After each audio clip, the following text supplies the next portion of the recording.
bride. We're about to do a good makeup class today. You're gonna learn not only how to apply makeup, but you're also gonna see the longevity that you need for makeup to last. The bridal experience is quite exciting. I started the bridal process literally in the 90s. That's my first bride ever. I had this girl come up to me and she goes, "You do hair and makeup, right?" And I was like, "Yeah, I sure do." And she's like, "Can you do my hair for my wedding?" I was like, "Uh-huh." And so she came over to my house and we played with her hair. And she was like, "I love it. Do you do makeup?" I said, "Yeah." Anyway, I quickly after that, she's like, "Great, you want to do me and 5 of my bridesmaids." And I was like, "Wait, what?" And so I was like, "Sure, let's do it." Anyway, I did not have a makeup kit at that time because I was only 13 years old. And so after that point, I went over to my mom. I was like, "Hey, you need to teach me this. Like, I don't even have anything to work with, you know?" So thus began my fun career. I showed up the day of. I did the hair and makeup for the entire bridal party. And they tipped me at the end, $20 per person. And I was like, "Wait, this is a job? Like, why are they giving me money?" Because it was so fun and it was so wonderful. Thus began the bridal experience, right? That day of the wedding is actually really kind of a fun challenge, right? Because you get one shot. You get one shot at it. You have to be able to translate in person. They have to look right. They have to feel like themselves. And you have to look good on camera. I mean, that's a tall order, right? So the biggest thing to start off with is skin. This is my beautiful model. Look at her, gorgeous and ready to go. We're going to start with her skin prep. Now, one reason why I love Miss Jenica is because we have some fun color correcting that we're going to do together. So you can learn more about how to prep the skin in a way that will lay the makeup beautifully and also give us what we need for the brightness. Okay, I'm going into my color correct palette and I'm going to pick up some of this orangey, burnt orange, and a little bit of this red. It's like a Merlot. Right there. And what we're going to do is we're going to pick up a concealer brush and come right underneath her eyes. You notice that there's a little bit of depth right there, right? Most people have a dark under eye, and so we need to make sure that we're going to treat it as such. By just picking up ever so lightly, just a little bit of this product, we're going to come across and almost just gently tap through and stipple this entire under eye region. I'm going with a deeper Merlot first, just so we can really give a nice base, and so we can color correct and make sure our underlying pigments are similar to her natural skin tone. So, on top of it, because I'm going deep with that, I'm going to take a little bit of this orange and do the same thing, but only focus it right here, near the tear duct, and you're dragging it ever so softly down below. Now, everywhere else, she has this beautiful glowing skin already, which we love. But I'm going to go in a little bit more and just make sure that we have some brightness in certain areas that I know with natural talking and being the star of the show that she'll need a little bit of assistance there. Just with the concealer brush, that's all I did. Now, whenever I do makeup, I love that my phone's just up here. Okay. We also want to make sure that we're going to set that makeup, right? So my favorite thing to do is allow it to settle for a minute, let the natural warmth of her skin get up in there before I actually buff it out. So beauty blenders are a total game changer. Sponges have been around forever, but a lot of people don't know how to use them properly. And so one thing to do is to make sure that you're either moistening it, or if you have a really nice sponge that already has a lot of give and bounce, you can also just utilize it in a dampened, drying state. Yeah? Cool. So anyone wants to look up for me? So I let that settle in. You also can use your finger. I started back in the day where all these tools were not even a thing for us. We used to use our warmth of our finger all the time. For this kind of detail work, you have to make sure you're using light pressure. I know it looks like I'm attacking her, but I'm really, just smile. But in actuality, we're going in with a pretty light touch and just gently bouncing it all throughout.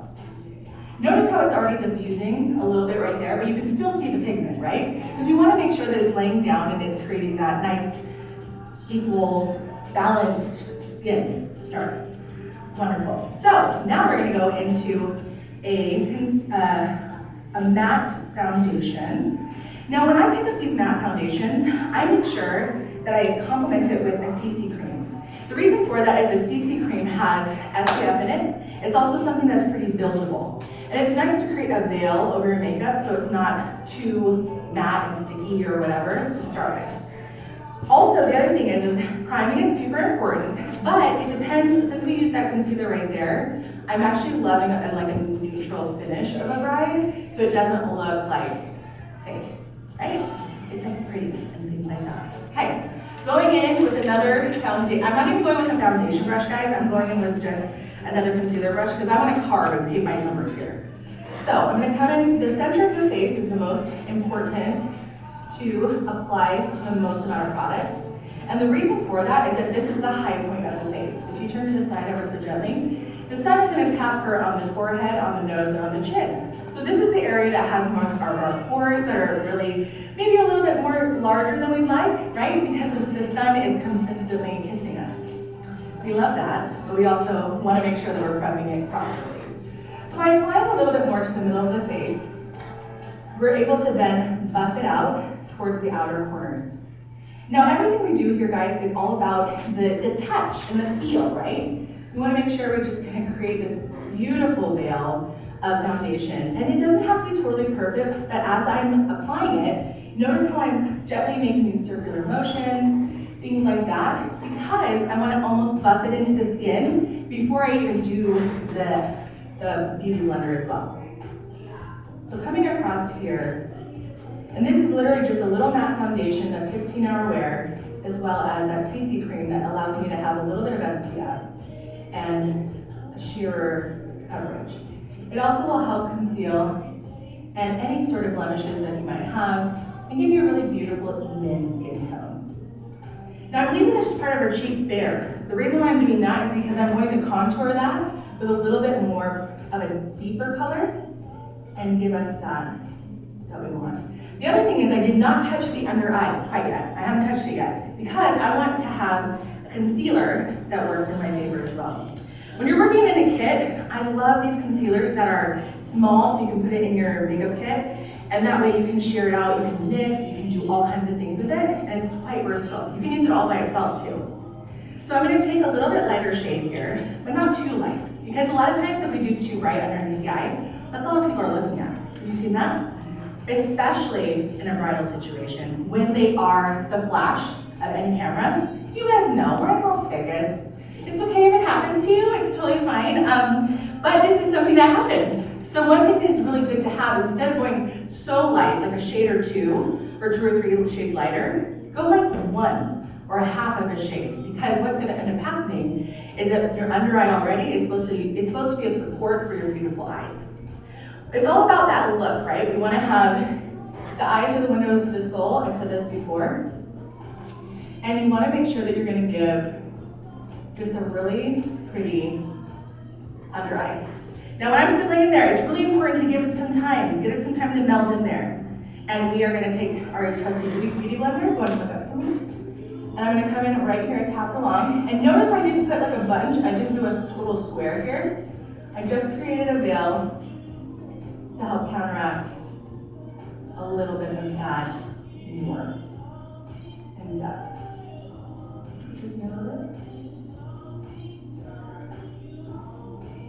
Beautiful. So go ahead and look straight at the camera. Yeah, see, notice how that looks super natural? We just create just a beautiful under eye. And a lot of people go, oh, my under eye is gonna crease because I'm maturing in my life, right? My face maybe has a little bit more personality than other times, right? So in order to do that, you want to make sure that you're using the right kind of concealer. So this is a thicker concealer consistency. You loved that, I know. I can tell I've been doing this for a minute. I work with all kinds of people, so you just never know. The way you say things is important, especially on a wedding day, because you don't want to come to the bride, trust. All right. So right after I'm doing this beauty blending moment, right underneath the eye, I'm going to come in quickly with a setting powder, or a baking powder, okay? I love this brand. I'm not brand specific except for the lips today, so I'm going to keep it to myself, but if you have a question, please let me know. This baking powder is phenomenal. It not only gives us a beautiful finish because it's sheer, it also diminishes shine in the best ways. Okay, so I'm gonna mix that off. Obviously, anytime you do anything with makeup, you wanna make sure that you are blending the best you can. Blend, blend, blend, that is our life. But by giving this little fluffy brush a little bit of love and attention, okay? We're gonna come under, come up with me. We're just gonna set this under eye so that she's nice and smooth. And we love that. Notice that I obviously haven't powdered the rest of her face, so you can tell where I placed the powder, right? We love that because this process right here, this trick, I use this in so many stages of the makeup because it's just such a good product and good technique to use. Alrighty, so now I'm gonna go on to the rest of the skin here. I haven't even touched your eyes yet, things like that. I love matte powders for weddings. Matte is gonna help us with our natural shine and fun that we can always experience, but this is going to give us a little bit more of a clean canvas so that the real star of the show are her beautiful eyes, her lips, and her personality, obviously. We love that. Okay, coming in here with another fluffy brush, I'm just gonna carve right here along the brow, the forehead, up around the bottom cheeks, ever so slightly. And notice I'm not coming in and doing the whole face. Every time we layer over and over and over again for the same place, it doesn't necessarily make it look nicer. Sometimes it just looks like you did a lot of work, right? But we don't need to always over accentuate that. Instead, we give a purpose to where we place, or a purpose to our placement. Does that make sense? Perfect. Coming down the neck here, and around in this beautiful C moment. And then I'm gonna gently tap it along the nose, just to give her a little bit more matte. Now I'm not going super matte on the nose, but you see already, like, it looks pretty natural, right? Clearly we're doing a lot of natural moments here. Okay, so what I like to do first, I always start with the skin first because I wanna make sure I'm getting all of the things that I need to get done. And the skin is also, sometimes people get more oily, or it kind of sucks in, there might be a little dry, and so the makeup absorbs into the face. So by the time they're ready for their day to walk out and do their day thing, we want to make sure that they're primed in a way that you feel comfortable with, and they feel comfortable with. I'm using the same brush with a deeper tone, and I'm just coming across this beautiful angle. You can put your face towards the camera, there we go. So notice how we're already giving just a little bit of definition to that face. Come across here, right there across that forehead, and down the chin. I always like to come here too. This is called like the halo effect, because it makes you look snatched. Do you guys do that? Who does this? Everyone's like, I do. Can you tell? I can tell. It's perfect. Okay. So, just by giving that little bit of depth of skin, go and look at the camera, we're already starting to shape and get the focal point to her eyes. Next up, I'm going to go into her eyes, or instead of finish her cheek. Why do we do that? The reason for that is because I've laid the foundation, I've laid a little bit of my contour, and now depending on how intensified her eyes are, will determine how bright her cheeks are and her lips as well, right? You think of those as like finishing touches because it's the color, it's the blush, right? And if you go in with blush, like a ton of blush, it looks like your eyes are like nothing, right? And so we want to make sure that it's nice and even. So instead to start, now I use primers for eyelids only when they are a little bit on the oilier side, but oftentimes I will use a concealer. The concealer is great because it's obviously made for the skin. Some primers tend to flake off, have you experienced that, or be too sticky, so then they bunch, right? Or they gather in the crease, and we want to have a seamless application. So every time you're using a different kind of brush, these little ones are obviously meant for packing a liquid because it's easy to apply. And we're just going to come across with this tone. Now this is my bridal moment. You can easily do a faux puff crease with this because the concealer is going to create that base for you that you desperately need for a nice layer of foundation, or a nice layer of eyeshadow, excuse me. So every time, I mentioned this yesterday, that anytime that you are doing any kind of work on yourself or otherwise, you are going to come, the way that you place your finger in this brush is going to allow you the versatility of application. For example, if you're out here, it's going to be very loose, right? Loosey-goosey. If you're coming in too tight, then you might stab somebody in the eye, right? So there's a natural curve to the brush that allows for a simple hand. It should always be like the way you write, or something like that. And then when you cross the face, you adjust the brush as well. When you're doing yourself specifically, you're right-handed, you go this way, you're like, yeah, that looks awesome. Then you go to the other side of the face and you're like, oh dear, here we go. Unless you're gonna change hands and have exact pressure points, you have to adjust your brush. You have to adjust your hand position in order to create that beautiful seamless application. Okay, so what I'm gonna do first is I'm gonna use a matte eyeshadow. I'm taking this in a fluffy dough brush. She's cute, huh? I like this brush. I'm gonna dip into this one and this deeper shade right here. And I'm gonna come out to the outer corner. Now, because I wanna make sure her eyes are lifted, I'm not coming all the way out this way. Because what that's gonna do, open up your eyes, what that's gonna do for this eye shape, it's gonna drag it down, right? So instead, we're gonna cheat it and make it lift up higher. So not only are we gonna change the eye shape with our makeup application, but we're gonna create a little bit more lift and more alert wake up moments. So I'm going more straight to the top of this crease right here, and I'm not dragging it down this way quite yet. This is kind of a color blocking technique that I use quite often because it allows me to manipulate the eye and create a really pretty open effect. Now, eyeshadow is really meant for the backdrop of your eye color, right? It's supposed to use as unless you're doing a fun cut crease, which is totally fun, and a good liner, I mean, it is something that we do, right? But I have a lot of space in my eye, so when I don't have my liner, my eyes look smaller, right? So eyeshadow is really meant to enhance and make it look even, or balance, if you will, balance the eye so that it gives you a little bit more awake and just all this. Cool. So already, we're gonna try to lift up, up, up. I love it. All right, I'm gonna go into this lighter shade and I'm gonna bring it right here into the center, ever so slightly. Not necessarily going across the whole thing, but I'm coming across into the crease just ever so slightly. The reason why I'm using a domed brush is because I want to be able to blend as I go. And so, I'm gonna take another one and come in here with some shimmer. Who loves shimmer?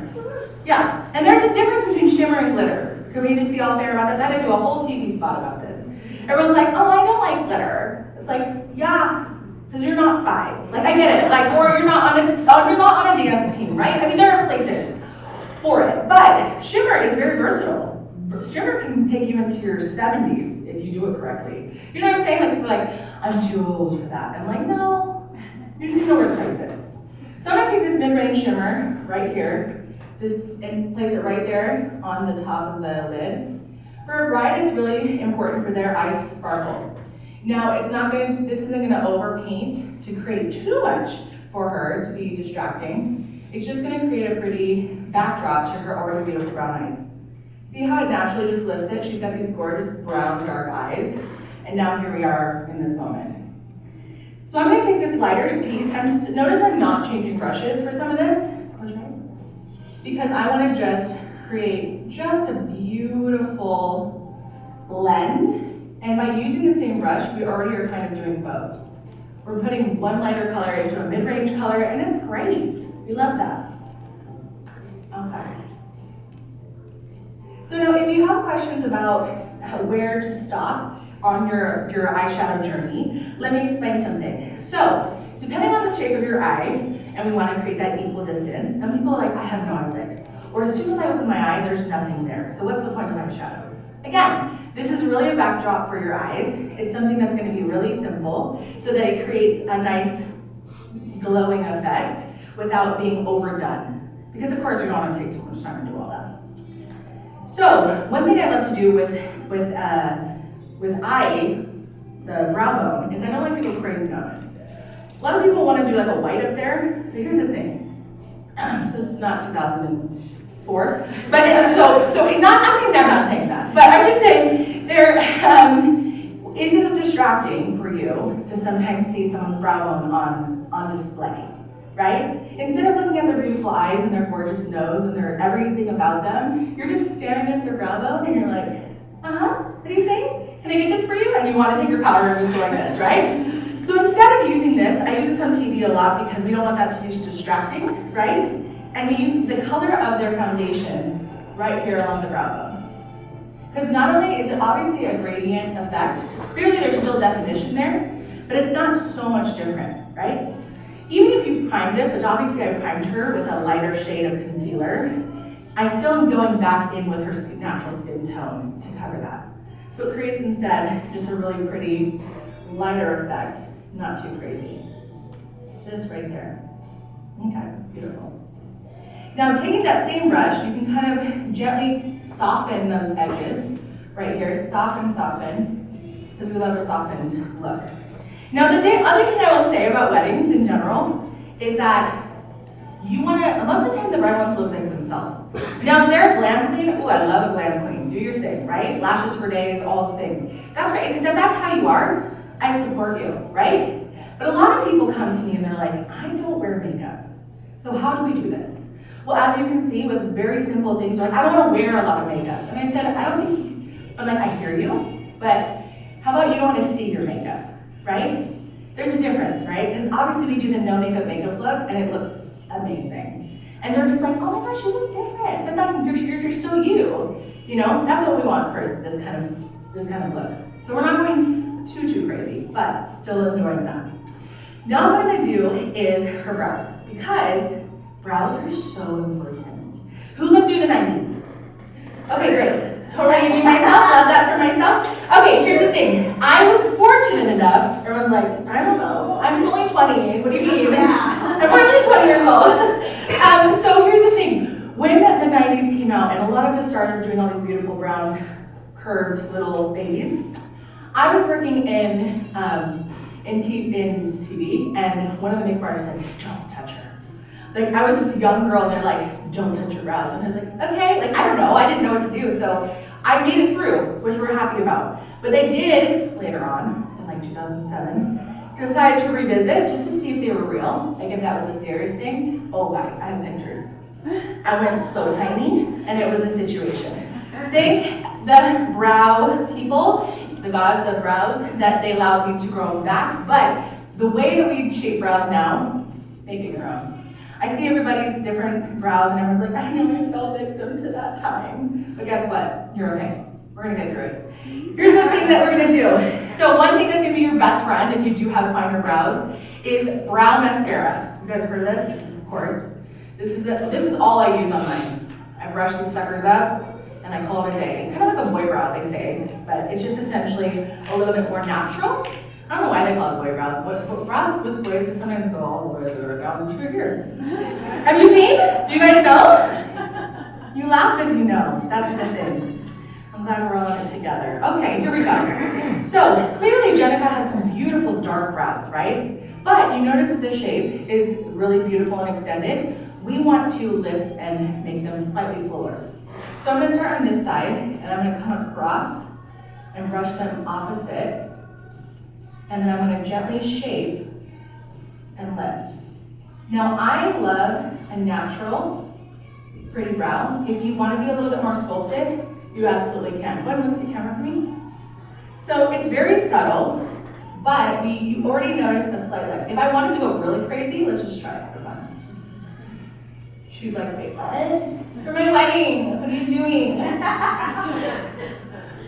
But literally, some people do like this too, in the now, right? You like a little bit more edge, a little more sharpness, right? But typically, what we're gonna do is create just a little bit of lift so that they can appear fuller. And also, it lifts the face, right? Always lifting to the sky. I want to lift everything up. All right, so I'm coming across here as well. Coming across this way, brushing.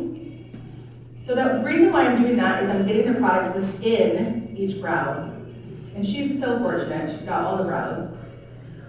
You're so fortunate. You've got all the brows. We're just lifting these beautiful things. What is your favorite mantra when it comes to brows? Sisters, not twins. They related, but they're not the same, okay? Because as much as we love when we mature, our face decides to change a little bit, even though I'm only 20, it's fine. Oh, that sounds funny to say. Okay, so we want to make sure that we're going to try to give just ever so slightly a little bit of help to the process. Now, oftentimes if you want to fill in brows, you can do it with brow powder prior to the gel, but because I already wanted to see where the gel was really fixated on her face, I want to just lift this up ever so slightly. And do all of this. You just like laugh.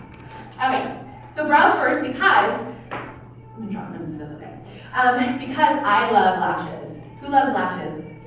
Doesn't it just set off the look? My favorite thing, when I was young, oh my goodness, I wanted to wear mascara so bad. I was like, can you wear mascara? She's like, you're not a teenager yet. And I was like, I'm 12, and she's like, preteen, not teenager. I'm like, okay. When I was 13 and I started wearing mascara, I thought I had arrived. I was like, I am so cute. Because the one difference that makes a very feminine look is eyelashes. Look at Mickey, Minnie Mouse, and Minnie Mouse. It's the same name drawing. The difference is she's got 3 eyelashes on either side. It's the same drawing. Hate to break it, but it's literally that because that differentiates, that gives us that feminine touch.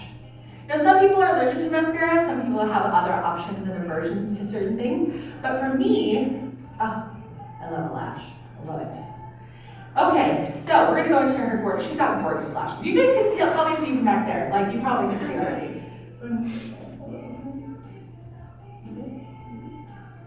Curling eyelashes can be scary, but it also makes such a big difference.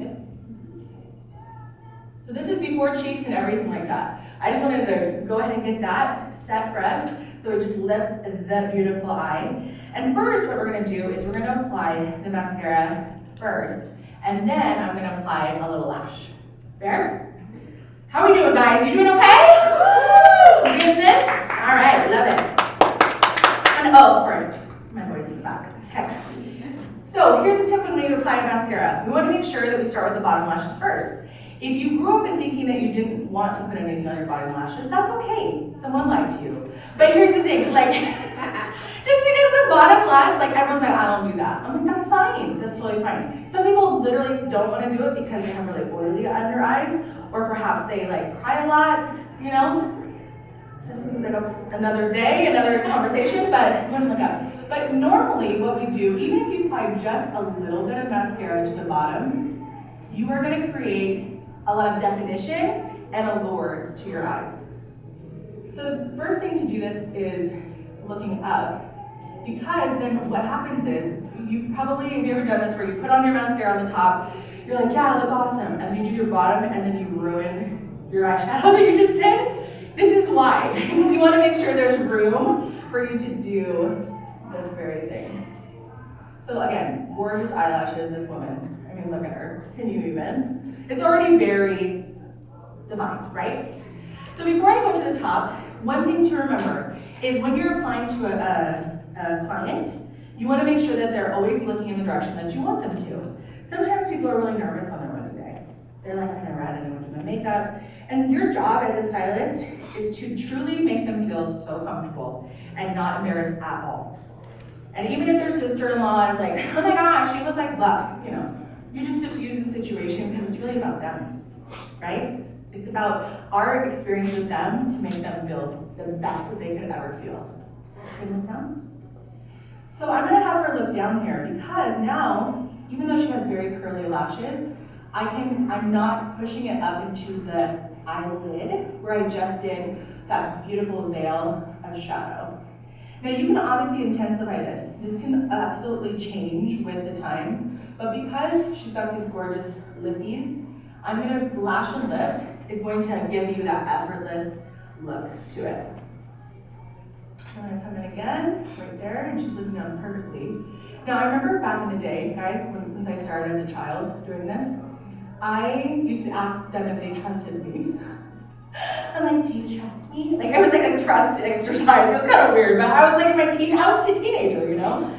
And so I was like, do you trust me? Because I'm gonna do your makeup. And she's like, yes, I trust you. I'm like, cool. That was the only way I would actually continue. It was my only model for step form, I guess, to even consider. Because I think that there is a lot to say about the closeness that you have with your guest on such a day as that. Or anytime you're doing makeup. Or hair. You guys have experienced all this. A lot of times we see people in their most vulnerable. We see people in their ways of their insecurities, perhaps.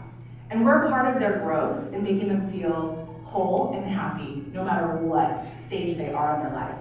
That's the power of hair and makeup. That's why I love it so much. And that's why I continue to do it. I just love every bit of it. So now that we've prepped her eyes already, let's go to some cheeks. I like to have it dry down so you're not just going wave. You know, you're like on some kind of a mission. You have to put it out, like let it dry and let it do its thing. So I'm gonna come into this cheek part. So who likes blush? Raise your hands, anyone? Who like blush? Sweet. Blush came in horror, like after the 80s. Anyways, it was like a lot of blush lately. And there's a lot of perfect placement for it, but it also just depends on where you naturally rouge. Some people, they rouge over their whole dang face, and that's totally fine. But some people just have that really pretty, like, soft kiss. And so in a bridal situation, we want to make sure that we're going to give a little bit of that kiss. Just like right on the tops of the cheek. And all I'm going to do is give just a really soft touch when I'm doing this. Notice I'm tapping off because you kind of have to. You're going to tap off that excess product. And you can even, if they want more cheeks, you can absolutely do more cheeks. Notice how the motion is always rounded, it's always lifting up higher, and I'm coming up and sweeping it across, right? The way that you apply things is going to create such an easier, it's going to be an easier experience for you because you're not going to overthink it. You're just going to do it. You have a little tap, I always do this little flick, and you just come across. We love blush. We love a subtle blush too, right? Some people put it over their whole face, like I said. It's not my thing, but like you can do whatever you need to. The other thing is when I am doing this, I will take a normal color as well and just blend where I see fit, right? I'm using the same brush because I'm essentially bronzing her at this point because I'm giving her a little cheek, but I'm also giving her a little bit of that blend that we want. Blend, blend, blend is the name of the game in every part of makeup. Now, as we're nearing the end here, right, make sure that we're getting powder in all the right places. All right, beautiful. I'm also going to get her lips ready. Okay, so let's go ahead and spray her face. This is what we do when we're at the end of the game here, is to get my right product. Where is it? Yep, there it is. Okay. Setting spray, it's your friend. So when people say, oh, setting spray is just water, right? It is not. It is not just water. I use a mattifying setting spray, and the best thing is to just let it dry. But if you see certain spots that might have needed diffusing, take your beauty blender and just tap it in.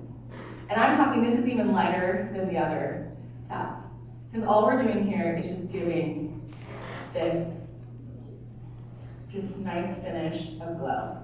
Now for her bride, because I want to have the lips be the star of the show, we are going to, I said I was going to do lash, that's what I'm going to do.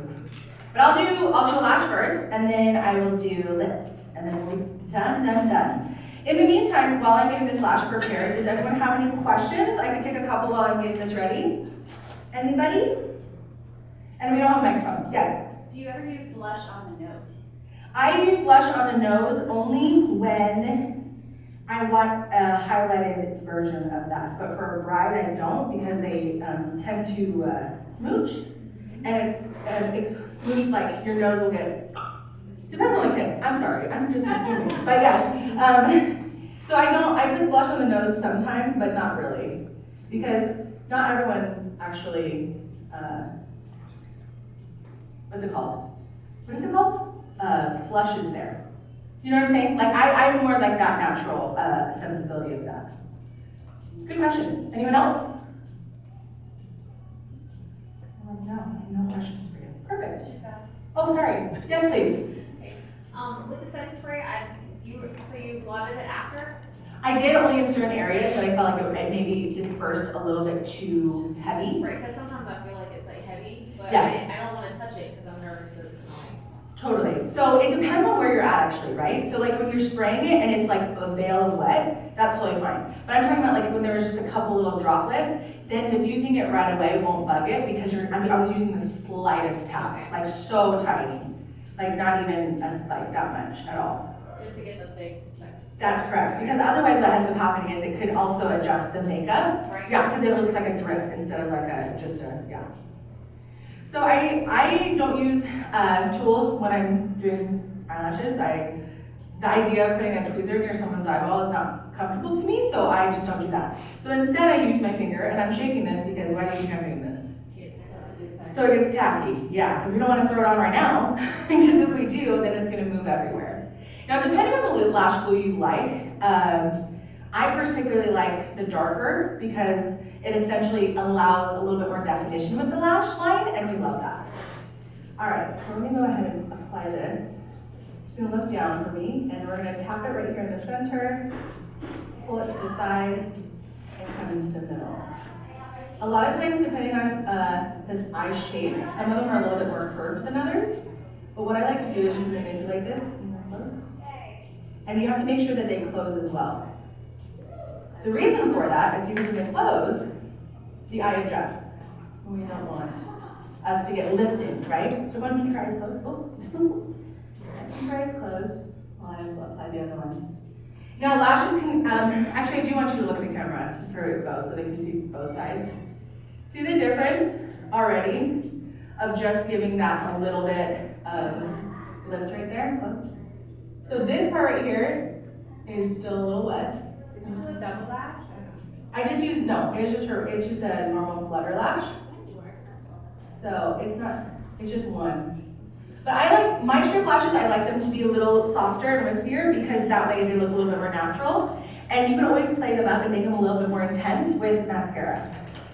So finally, like this is from, I don't even know where it's from, but I have like 10 of these because this is what I work with a lot of TV because it looks just super natural and pretty even though it's like a big lash. It's important to cut your lashes, you know this, but it's really important to cut it and to customize them for your particular eye that you're working on. I love a glue that is just easy to apply this way. This never goes directly on anybody's skin, so it keeps it sanitized as well as versatile, so you can always use it. Make sure that you're just putting a small veil of it, and if you need more, you can always go back and apply a little bit more glue with something like this, which I have to do sometimes. It's just like a little like liner brush, you know, like an applicator. And there you go. So for her lips, what do you think we should do? I kind of want to do like deep. Thoughts? Yeah. She's got like some beautiful lippies.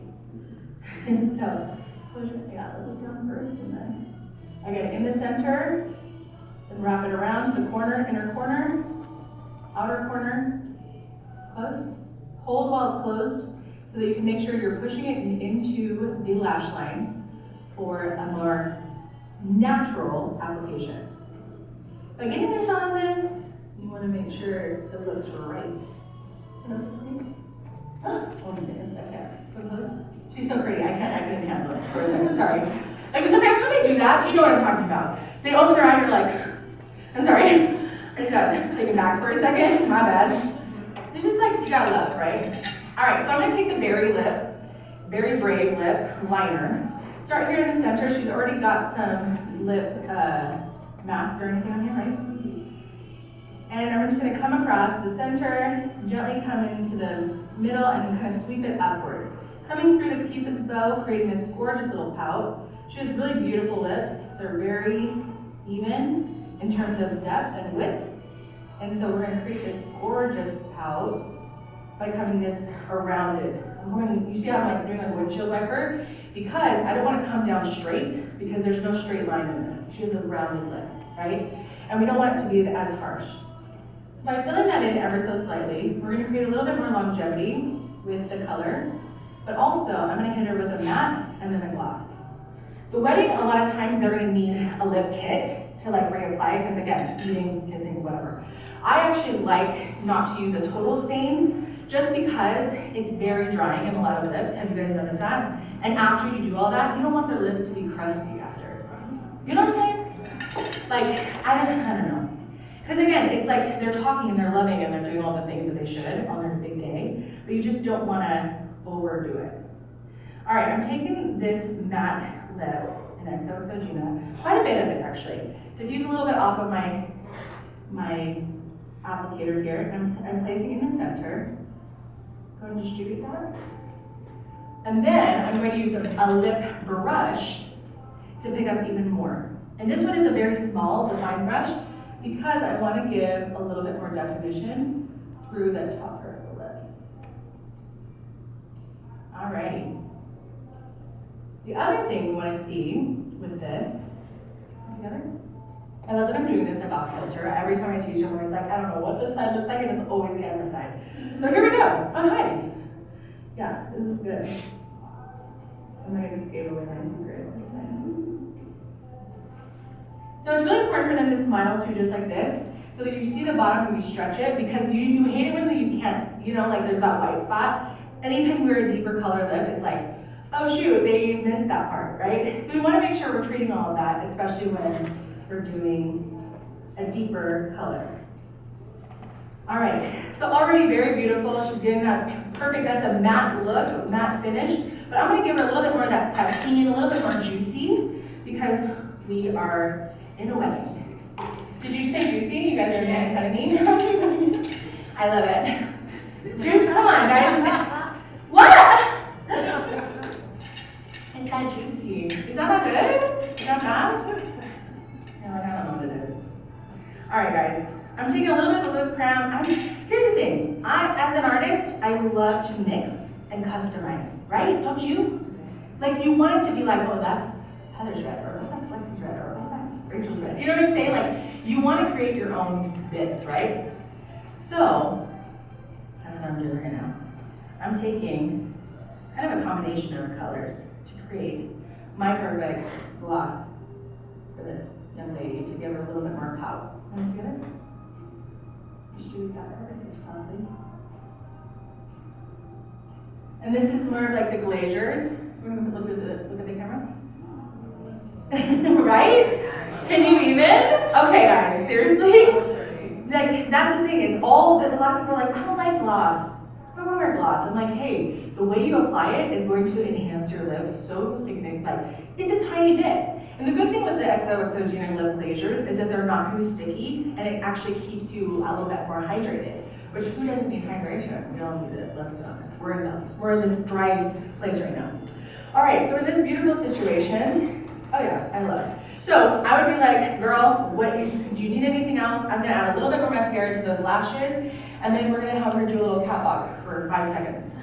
Because she's gonna unveil, and you're gonna laugh because I couldn't find my bobby pins, and so this updo is made with alligator clips. So you love that for me, right? So yeah, we're just gonna do a little bit of more definition throughout these lashes, just ever so slightly, just to give her that little bit of love. And look at the camera again.